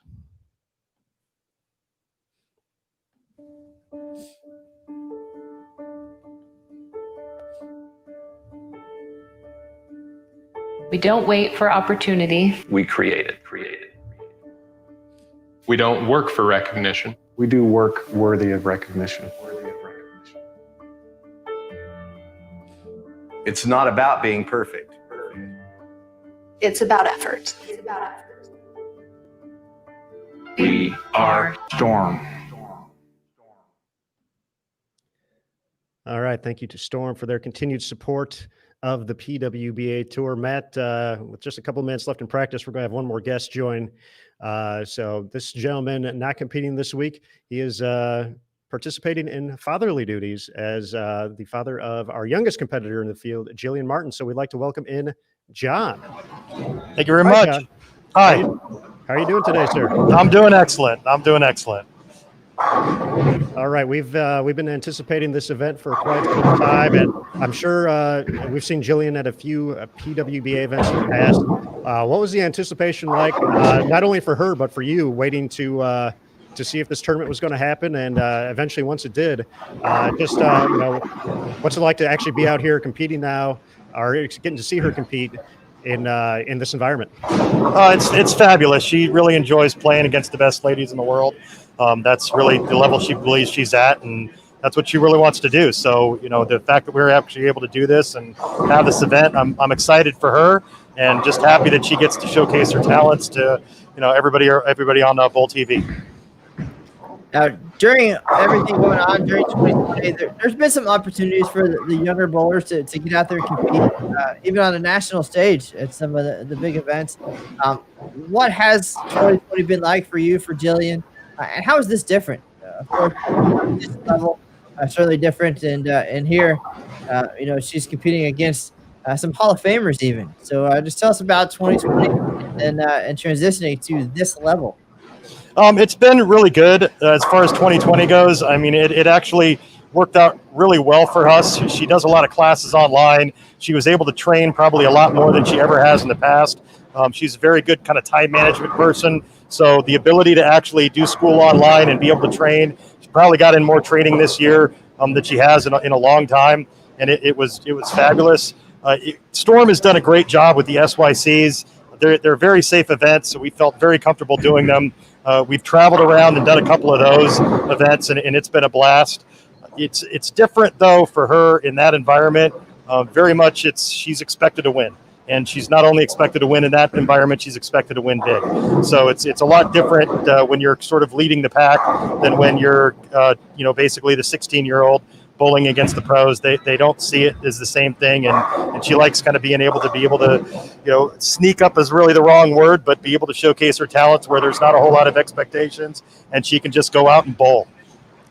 Now, John, we got the camera on Jillian practicing right now. She just delivered a strike, and for folks who haven't seen her yet, you're going to expect to see a lot of her at all type of events moving forward. Just so naturally talented. For you as a father, when was that moment when you're like, when it went from being something fun to do to man, she's pretty good too. Like, holy cow, she's going to be something else. I was never really involved in the sport of bowling personally, so I always tell everybody it kind of sucks being her dad in a lot of ways, because I can't really appreciate what she's able to do. I've been told it by a lot of people. It's hard for me to see, but I do understand what she's able to do. And the truth is that really her coach, William Clark, was one of the first people to really kind of spot that, and we started working with him. And from that point on, she just took off. I mean, between his knowledge and her work ethic, they are like Luke Skywalker and Yoda. I mean, it's just unbelievable watching them to work together. And really, that point, I just had to get out of the way, and I really did, and it was hard to get out of the way. But the more I stay out of the way and let them communicate and work through what they need to work through, the better off she's been, and the better her development is. Knowing that she has great coaching behind her, and you are of course always going to be her father, how do you feel your role has developed as she's gotten better as a player? So you're there, you're involved, you serve a different role than Will might, and the conversations on the way to these events are clearly different. But tell us about that part of it, and how you serve. I'll put it real simply. My job now is to be dad. My job is to do what she needs, get her water when she needs it. If she's struggling, listen, keep my mouth shut, don't get frustrated. Just really sit in the back row and let her do her thing and let her learn. And the more freedom that she has to be herself and to learn without me getting in the way or trying to give her advice or doing any of that stuff, especially at this level, the better off she is. I hate to say it, but the best thing I can do is just keep my mouth shut, to be quite honest with you, when it comes to bowling. I was going to ask, traveling to this event, how is the conversation different than traveling to an SYC event to keep her ready and more prepared? But maybe it sounds like you got a pretty good handle on all of that. Yeah, it's not much different as far as traveling. The reality is we're getting on a plane and we're going somewhere. So whether we're going here or we're going to an SYC or whatever we're doing, you're just getting on a plane and going somewhere. So at the end of the day, all of this is bowling. And if you look at everything that's going on with COVID and all that stuff, and you let all those distractions get in the way, they become distractions. But, if you can have a good time and joke around and mess around, and, she gets back and does her schoolwork and does all those kind of things, we keep it pretty much the same way we are at home. There's not a lot of motivational talk. There's not a lot of, hey, you can do this. There's really none of that. She knows what she needs to do. She knows how she needs to perform. She knows how she needs to execute shots and pay attention to lanes and understand her ball motion. And I give her the space to do that. And if she screws it up, she screws it up. But I don't rah her. I don't, I'm happy. I cheer in the background, but I really do. There's not a lot of, it's pretty simple. You keep it simple, real easy. All right, John. One more question for you before we wrap things up. We've seen Jillian compete against the best in the world before. We've seen her at the U.S. Women's Open. We've seen her at team trials. What are her expectations coming into this event as far as her performance? Win. Period. I like it. She's here to win. I mean, she learned a lot in that East Hartford Open last year, and the U.S. Open about sort of mental toughness and mental fortitude. She's come a long way. In basically the last couple of years since all that happened, because that was basically right after junior gold. And it took a lot out of her, but she has learned a lot. And I was saying to someone today, she's got the best body language I've seen in a long time. We're here to win. We're here to make a show. That's why we came down here, and that's what we're doing now. If it works, it works. If it doesn't, it doesn't. But you don't put yourself out there, and you might seem crazy, but crazy people change the world. All right. That's what we like to hear, John. We appreciate you taking a few minutes out to join us.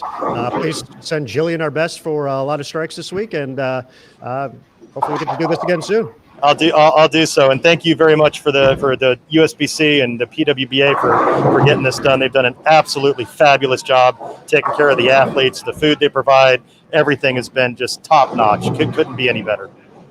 All right. Thank you, John. Have a good day, sir. Thank you. All right, Mr. Canzaro, just a couple minutes left here in the practice session for the PWBA Kickoff Classic Series. Bowler's Journal Classic will be taking place Wednesday and Thursday. The ITRC Classic, the 2 days following that. The Regional will be on the 24th. And then the Hall of Fame Classic, unique situation for that. We'll tell you all about that in just a second. But folks, we want to use this opportunity while we get these final few shots in here to remind you that if you're watching on bowltv.com, we appreciate it. And throughout the course of the week, you'll be able to watch qualifying and match play of every event for free on bowltv.com with just a login. You'll be able to watch every pair in play, so you don't want to miss that. You will have to get a subscription to watch the stepladder finals live. So there's going to be 4 stepladders throughout the course of the week. If you're looking long-term for the year, it makes sense to get an annual subscription. We're predicting 90 events, 1,600 plus hours, multiple channels at pretty much every event, the whole PWBA Tour season.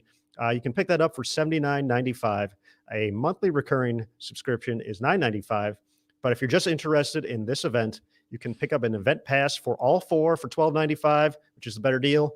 Or you can get one each for each event. That's $4.95. So it makes sense to get the event pass for all 4. Save yourself a couple bucks, buy yourself a coffee, something cool like that. I prefer donuts, so I'd pick up an extra donut or 2 with that money. But Matt, as we're wrapping up here, I believe JT is going to have one more guest for us. He actually looks like he's in position to chat with us. So let's bring JT back in. I am in position, guys. I am always in position. Fantastic. JT, thank you so much for getting us guests throughout the course of the show. It's been fun. Got a lot of great chats with a lot of great folks. Got to watch some bowling along the way. As we wrap up here, what are your thoughts now that we're in the final few seconds here before Tennille makes her announcements? I'm super excited, man. It's so exciting to see the ladies back out here on tour. I can't wait for us to start tomorrow and actually see some competition. It's been so long. I'm sure there's literally tens of thousands of people out there who are looking forward to watching tomorrow and seeing what happens. I mean, that's the thing that's cool. We don't know what's going to happen. We don't know who's rusty, who's sharp. New players may come out of the woodwork. It's just, you got to tune in to watch tomorrow. That concludes your official practice. Absolutely. And as we mentioned, the format tomorrow going to be 2 qualifying blocks, A squad and B squad, 9 games to determine the top 12. Those 12 will go to round robin match play, another 12 games to determine the top 4 for the stepladder finals. That'll be the same for the Bowlers Journal Classic and ITRC Classic, but for the Hall of Fame Classic, it's based off the qualifying scores from those 2 events. So the top 24 will advance. Pinfall drops, so they start from scratch. 24 games of round robin match play. Top 5 make the step ladder to finish it out. So that last event is almost kind of like a tiny U.S. Open. Not quite as many games, but the same idea. Yeah, it's going to be awesome. And we're going to have actually Danielle McEwen come in and talk to you guys as we wrap up here and close out the show. But yeah, I mean, lots of bowling over the next, week plus. And it's just going to be awesome. So you got to subscribe. You got to watch it right here on Bowl TV. It's going to be fantastic. Absolutely. JT, I know you're a bowler at heart yourself. Any predictions from those 2 patterns? Man, that's putting me on the spot. I mean, you gotta go with the reigning player of the year, right? I mean, we haven't seen her bowl yet, but until somebody knocks her off, we gotta. I mean, you saw the workout video. I wouldn't want to have to be bowling against her this week. So, but man, there's so many players that are just nipping at her heels, looking forward to their moment at the top, and it could be one of anybody. And we've got the best rookie class since 2015, so it's just going to be an awesome week. Yeah, the rookie class. We had a kind of a preview article about those players on PWBA.com. Definitely a great spot throughout the course of the week to visit as well. We didn't get a chance to talk about them too much. We were having so many good conversations. We kind of got off track, but we will come back a little bit later, 4:30 p.m. Eastern. So in about, what's that, about 3 hours? I'm so confused right now with time. It's just under 2 hours. 2 hours. But yeah, we are doing this show again. So if you happen to miss any of this one, we got another one coming up for you in just under 2 hours. So be sure to, carve out some time to watch. We'll have, the other squad and different perspectives and different people to talk to, and it's going to be a lot of fun. Yep, B Squad will be on the lanes for their 90-minute practice session. Myself, Matt, and JT will be right back here on Bold TV, on Facebook, on YouTube, all the platforms to do pretty much similar but different to what we just did, showcasing practice, talking to players, talking about the events, just talking about the triumph it is that the PWBA is back right here, right now in 2021. Yeah, and we've got Danielle McEwen coming by in just a second, so I'm gonna actually have you log me off so I can sterilize these headphones. Nobody wants to use headphones after me, so she's gonna talk to you guys, and you can get her perspective on what she saw out there today, and that's I think that'll be a great way for you guys to close out the show, which was fantastic. We agree. So JT, sanitize away. We'll see you later today. Danielle McEwen, 5-time champion, has been the runner-up to Player of the Year the last 2 seasons. Is definitely going to be in the mix this year. Well, folks, as we mentioned, Danielle's coming on the show, but we've gotten a lot of comments. We appreciate that across the board on YouTube, on Facebook, on BowlTV.com. Keep them coming throughout the course of the week. We're going to have a lot of fun. Matt and I are going to do a lot that's just like this. We're going to have the bowling up on the screen. We're going to be talking bowling. We're going to be bringing in guests. So it's pretty cool with the technology. Matt, you survived your first PWBA podcast. I did. It's all pretty overwhelming, to be honest, getting called up to the majors like this, and to hear you guys are so well prepared about the event, the format, all the details, the players, of course, all the preparation that you've put in over the last year almost with the PWBA podcast and keeping up with the players. So I appreciate all the hard work there and onboarding me, as we say in the corporate world, a little bit. Hopefully I can offer some insights from my experience traveling with the players and seeing many of them in a different capacity, as we've talked about, and from my time watching, the podcast and previous PWBA competition. But it's going to be different. We're used to having these conversations, just looking at each other wearing headsets, and now there's going to be bowling on the screen, and we're going to have to talk about what's actually happening out there. So that's going to be different. Maybe we'll go practice later tonight. So we focus on the competition and what's happening. And it's just going to be so different. All right. JT just gave us a note that Danielle is almost ready to join the show here. But, Matt, I think, for a lot of folks may not realize that you have an international experience with a lot of players. You travel to so many events with Team USA and Junior Team USA, kind of getting to know the players that way. But that's not just for the players from the United States. You mentioned 10 countries represented in the field this week, which is pretty awesome, especially considering the circumstances. Many of them are living stateside, of course, but, wanting to be a part of the PWBA, coming to the United States. I think that insight is going to be, for someone like Stephanie Martins, who was on that squad from Brazil, who had an amazing performance at a PAPCON event just a couple of years ago, setting a record in singles, and kind of having that perspective is going to be something I think the viewers will enjoy as well. Well, it's definitely a different world. Being here in the PWBA, just the formats and the expectations and the travel than it is, the international tournaments and some of the quicker formats that we see. So it would be a lot of fun. And just looking at the A squad roster, I really don't feel like there's anybody we're not familiar with in various capacities. So I think insight wise, besides our normal witty banter, of course, there'll be an opportunity to share some of those stories along the way and talk about, for example, we'll talk to Danielle about some of her personal experience at the ITRC, a very special venue for her and the PWBA Tour. So I don't think there would be a shortage of things to talk about over this event. It certainly helps us that the squads might move along a little bit quicker. So we'll seem that much more prepared and intelligent, but I think there's certainly a lot of cool stuff to talk about. Absolutely. That will be a quick aspect of the tournament. 36 players in the field, so 18 per squad. So just 3 players per pair will be moving pretty quickly. You can find all that information and more on PWBA.com. Visit the schedule page to find the Kickoff Classic information. We got a bunch of great stuff in the slider as well. We talked about those season previews and more. Be sure, of course, to follow the PWBA on Facebook, Twitter, Instagram. We've been sharing all the players' IG stories. They've been super fun to watch. For Danielle here, once she is ready, I'm very excited to ask her how long it actually took for her to put together.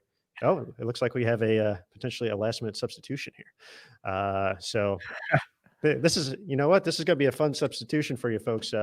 Hopefully we still get to talk to Danielle, but I had the opportunity to talk to this young lady just a couple of days ago. We talked about M&M and spaghetti. It was great. It's Dasha I was Kovalova. worried that you didn't get the reference. I got it. Dasha Kovalova, welcome to the Hi. PWBA podcast. It's great to see you on the lanes. Yep.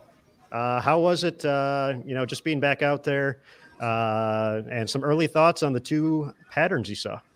The practice was very fast. I don't remember anything, but I think I got a couple of options to maybe throw decent shots sometime. No, it was cool. There's been a lot of talk today from your fans and ball reps about your big move to Michigan, all the hard work, all the time in the gym and getting ready physically and equipment wise. And just tell us about that, the preparation and some of the big things you've done now that college is done to really focus on being a professional bowler and all the things that you did, even with the uncertainty. I walked a lot because Michigan has really pretty views, and I just walked around, looked at the lake with my dog, and I tried to figure out what my bowling balls actually do, so I can pick bowling balls not based on color that I feel with like throwing, and actually on their bowl motion. So I think that's working. That's kind of it. I just practice with hope that we're gonna bowl again, and here we are. We're bowling. That we are, and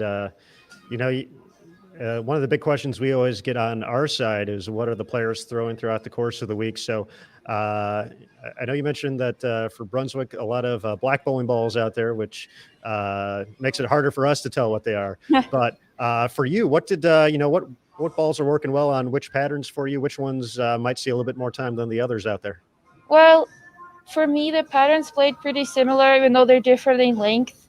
They're kind of, when they were out on the lanes, they're kind of similar zones, similar bowling balls. For me, the bowling balls that worked the most were Black Widow 2.0 and the Knockout, which is asim and symmetrical bowling ball. And they both are black, so you can't tell which one is which. I'll let you know if somebody asks which one is which. All right, we'll definitely be inquiring throughout the week. So Jason will be running around bothering you which bowling ball you're throwing. So now that you're out there, you're back to it. What did you miss the most about the PWBA Tour, the competition, the players, and all the time away? Is everything too vague of an answer? Because I missed everything. I got so excited when I saw Tennille for the first time, and just everybody's here, and I'm like, oh my god, guys, hi! And they're like walking by, like, oh no, there she is again, being super excited. I'm just very happy to be here. I felt when there was no bowling, I lost a part of my identity, and now it's back, and now I'm like, yeah, I can do stuff that I know how to do okay again. Yes, I feel. We certainly look forward to seeing what you have in store for us and continue the momentum from 2019. Aaron's been talking very highly of some of the performances and looking forward to more as we roll into 2021. I'm so excited. Now, Dasha, I know you're rooming with Valerie Bercier this week. Mhm. How have you two been staying busy at the hotel so far? We worked out. My legs are on fire right now. We did some squats. I'm not gonna lie, I had to exercise on the show as well. I had to prove to Nathan Bohr I was wearing pants. So, Are you still wearing them? I still am. Yes. Good to know. I have not had time to switch that up. So Me too. But glad you guys are having fun out there. It's so awesome to see on the lanes. We're going to let you go ahead, pack the stuff up, and have a great rest of the day. But we are excited to see you on the lanes tomorrow morning. Yeah, watch us on Bowl TV. It's gonna be fun. I hope. That's right. Tons of strikes, Tasha. Tons of strikes. Thank you. All right. Bye. Am I walking out or? There we go. All right. The always great Dasha Kovalova joining us there. What a day, Matt Cannizzaro. Just the excitement of being part of this incredible event going on at the International Training and Research Center in Arlington. The PWBA is back. It's 2021. New season, new field, new events, but all that action on Bowl TV. Final thoughts from you before we wrap up the show and get ready for the next one. Hey, are we considering this opening day? Is tomorrow opening day? Is this PWBA game day? I mean, the hype. I mean, can it get better? I guess is the question, because you're right. This is pretty awesome stuff, and just hearing from the players, and you can't see them smile, but you can see it in their eyes, and I think that's so cool. And then we get to be a part of it. So I appreciate this opportunity. It looks like we have another opportunity, and Danielle has joined us, and we'll get to hear her insight now. And there she is. Hello, Danielle. Hi, guys. It's great to see you. Welcome to Arlington, Texas, a place you're very familiar with. What's it like to be back on the lanes at the ITRC? Oh, it feels so great. I always love competing here, and just to be back and see so many familiar faces, be back to doing what I love. It was a really cool day to get back out there. Danielle, you're one of the few, I guess, to have really had a chance to compete more than others over the last year, and some PBA opportunities and the PBA League, and just a bunch of other chances to get out there and compete. So tell us about that. Of course, we follow you on social media. A lot of folks do, and you've been hard at it no matter what. Just tell us about all of that. Yeah, I've been very fortunate, as you said, to be able to compete in the few PBA events that we had over the summer and in the fall. But other than that, I really haven't been able to compete all that much. And anybody that watched those events know they're very unique events. One was a team. I just threw a couple shots for Baker. The rest was a single ball roll-off. I never even shot a spare. So tomorrow is going to be the first actual competition where I put together a whole game for score and shoot my spares and all that I've done in a really long time. Now, Danielle, we have two patterns during the practice session, 39 feet on the left lane, 43 on the right.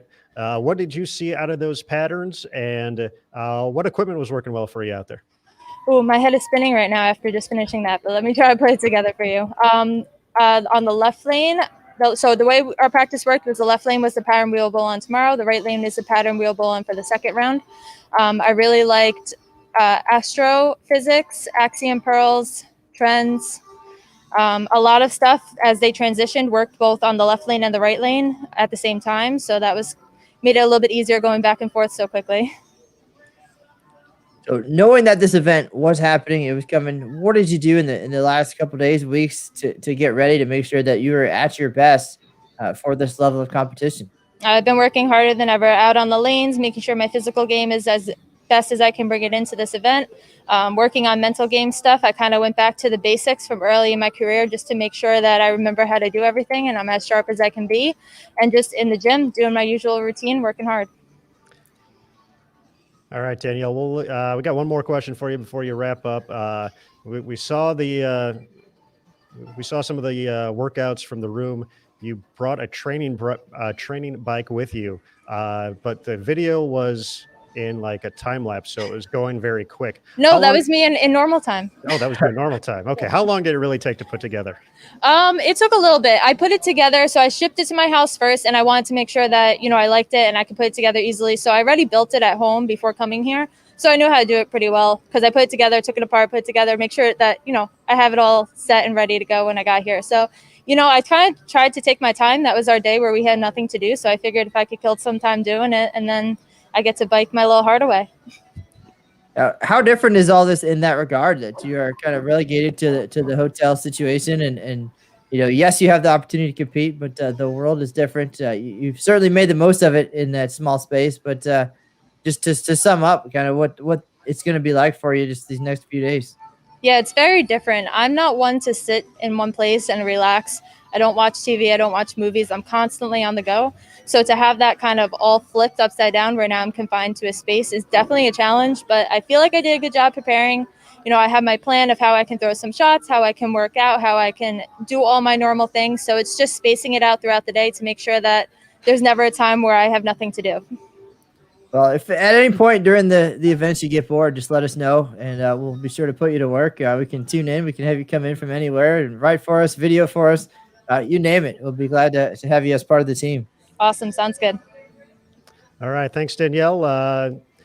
We look forward to seeing you on the lanes tomorrow, and have a great rest of your day. Thanks, guys. Thanks, Danielle. All right, Matt, there we go. Another great PWBA Tour athlete to chat with as we wrap up our day. I can't believe we get to do it again in almost an hour and a half. It's only halftime, guy. This is it. All right, folks. With that, we'll keep it short and sweet. We will see you again at 4:30 p.m. Eastern for B Squad practice from the PWBA Kickoff Classic Series at the ITRC in Arlington, Texas. Remember, here on BowlTV.com, throughout the course of the week, you can watch qualifying and match play for free. You just need to log in. You will need a subscription for the stepladder finals of all 4 events. $79.95 for an annual, $9.95 monthly, $12.95 for the event pass, or for each individual event, $4.95. But that's going to do it for now. We'll see you soon right here. So don't go too far. Take a quick break, have a late lunch. But we'll see you soon. Thanks again for joining us. For Jason Thomas, Tennille Milligan, I'm going to forget all the people we talked to, but they were all great. John Martin, Nathan Bohr, Chad Murphy, Matt McNeil, Chuck Gardner. Is that everybody? Danielle McEwen, Dasha Kovalova. For Matt Cannizzaro. There you go. I'm Aaron Smith. Thanks again, everybody. We'll see you soon. And remember, on Bowl TV, bowling lives here. Take care, folks.